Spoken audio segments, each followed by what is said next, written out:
Working for Gordon actually made me quite tough and quite hard, and it was almost something I had to unlearn when I moved to Asia, and learn to be more calm and learn to be more relaxed and to be nicer, I guess.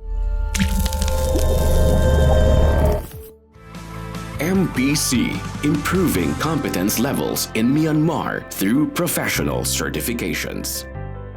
So my name is Nikki Barltrop. I'm from the UK, and I've been living in Asia for about the last 10 years. I guess I've always wanted to be in hospitality. It's something that's fun.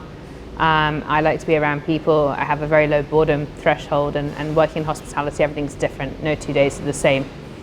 So I started off by working in casual bars and restaurants, moved up to London, spent 4 years working for Gordon Ramsay in fine dining Michelin star restaurants, worked alongside him to open up the range of Gordon Ramsay pubs in the UK, and from there I went to private members clubs and restaurants, and then the recession hit, and it was not such a good time to be working in fine dining restaurants at all. And I got laid off, which was a big shock at the time. It was something I hadn't seen coming, and something that I wasn't really prepared for. But it certainly gave me that chance to reevaluate what I wanted out of my life and what I wanted to be doing. I was raised overseas. I didn't even live in the UK till I was a teenager, and that was just the sort of point where I thought, wow, okay, why not? I'm going to go back and I'm going to try and live overseas and just do something a bit more interesting than the daily London grind, if you like. Gordon, what can I tell you about Gordon that hasn't already been said? He's a character. He is almost exactly as you see on TV. He can be in your face, nose to nose, but he's also really inspiring, incredibly talented, and certainly back then he only really had the restaurants in the UK, so we saw a lot of him. And a lot of the chefs that he works alongside, a lot of the front of house staff, they stayed with him for many years, eventually maybe getting their own restaurants, progressing through the company. I started as a head waiter and developed up to a GM with him. And it was something that was incredibly interesting. I learned so much.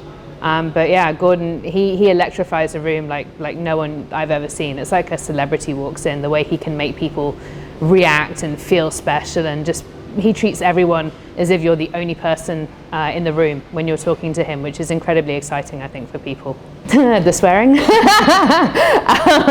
Yeah, the language is pretty appalling. And what you see on TV is probably a milder version. Working for Gordon actually made me quite tough and quite hard, and it was almost something I had to unlearn when I moved to Asia. And learn to be more calm and learn to be more relaxed and to be nicer, I guess. So although it was a great opportunity to work for him, I definitely got off on the wrong foot when I first moved to Asia, and sort of that London style doesn't cut it. I hope it doesn't cut it in London these days. You know, I think we've moved on from that. I hope we have. So yeah, moving to Asia was a very eye-opening experience, and a period of self-learning for me, and how I can improve and how I can develop and how I can just be better. Something I'm still working on, something I still have to focus on every day, but I'm getting there, I hope. I came to Myanmar just over 4 years ago. I was working in Siem Reap at the time for the Raffles Hotel Group, and a friend just happened to put on Facebook that somebody was looking for someone to come to Myanmar to run their company. And I'd been here maybe a year and a half, 2 years before, and had just the best time in Yangon. I'd had so much fun, and I was really interested in coming back. I was quite clear that if it was a company hiring for an expat, it would probably be Gekko, Union, Parami. And I was very excited to try and see what that next step would be out of the luxury hotels and back into standalone restaurants, and to be in an emerging market like Myanmar.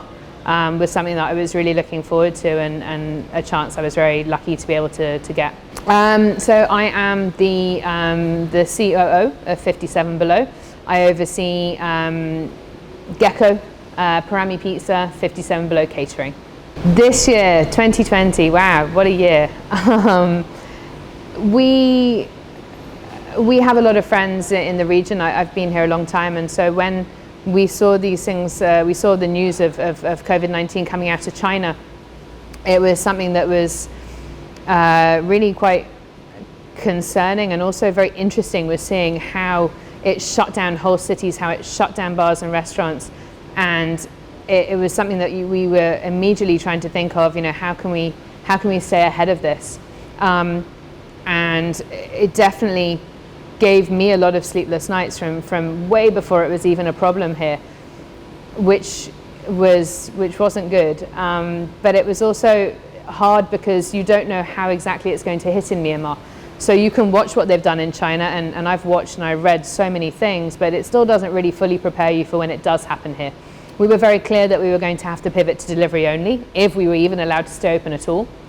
But Myanmar is very different to China, and we weren't quite sure how that would evolve and what that would mean for us. So really, as much as we were watching what was going on around the world, it was still sort of a shock in a way when it did eventually hit her, and we're like, oh, okay, all those things we've been reading about and thinking about doing, we better get those in place now.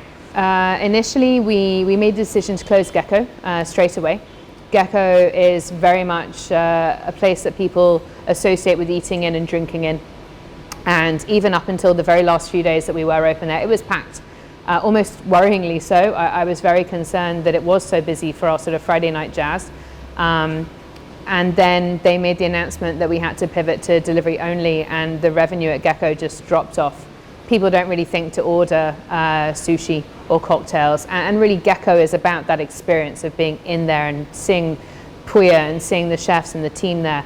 So we made the decision to close that, which was really tough. We had a whole team meeting, and the guys were great. They were very understanding, but there was obviously a concern then, and this was only at the time where there were maybe a handful of cases in Myanmar. So to them, I think it seemed like a big overreaction. But we were heading into April, and with Dingjiang coming up, I think everyone was quite excited in a way to get a month off and have a long holiday.